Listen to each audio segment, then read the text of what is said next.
విశాఖ కేంద్రంగా ఏర్పాటవుతున్న దక్షిణ కోస్తా జోన్ అధికారిక కార్యకలాపాలకు సిద్ధమవుతోంది. జూన్ 1 నుంచి అధికారిక కార్యకలాపాలు మొదలు కానుండగా రైల్వే అధికారులు ఇందుకు ఏర్పాట్లు పూర్తి చేస్తున్నారు. సరిహద్దులు, ఉద్యోగులు, స్టేషన్లు ఖరారు చేస్తున్నారు. కొత్త జోన్ మ్యాప్ రూపకల్పన కూడా తుది దశలో ఉంది. రాష్ట్రంలో రైల్వే పరిధి అంతా కలిపి ఏర్పాటైన దక్షిణ కోస్తా జోన్ 3532 కిలోమీటర్ల మేర ఉండనుంది. విశాఖ కేంద్రంగా దక్షిణ కోస్తా రైల్వే జోన్ ఏర్పాటుపై ఈ నెల 5న రైల్వే శాఖ గెజెట్ నోటిఫికేషన్ జారీ చేసింది.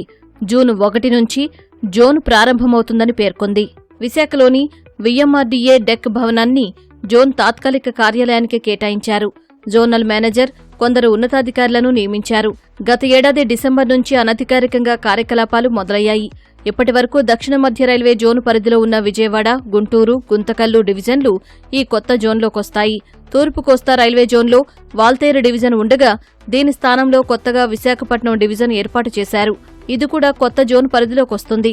4 డివిజన్లతో దక్షిణ కోస్తా జోన్ ఏర్పాటవుతోంది. 385 స్టేషన్లు ఈ జోన్ పరిధిలోకి రానున్నాయి. 4 డివిజన్లతో కలిపి 62,000 మంది ఉద్యోగులు పనిచేస్తారు. విశాఖలోని జోన్ ప్రధాన కార్యాలయంలో 128 మంది గెజిటెడ్ అధికారులు, 1100 మంది నాన్ గెజిటెడ్ అధికారులు సేవలు అందించనున్నారు.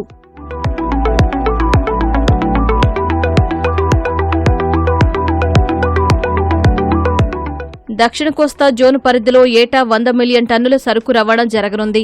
రాష్ట్రంలోని పోర్టులు, పరిశ్రమల ద్వారా సరుకు రవాణా మరింత పెరిగే అవకాశం ఉందని భావిస్తున్నారు. సరుకు రవాణా, ప్రయాణికుల ద్వారా ఏటా 15,500 కోట్ల ఆదాయం వస్తుందని అంచనా వేస్తున్నారు.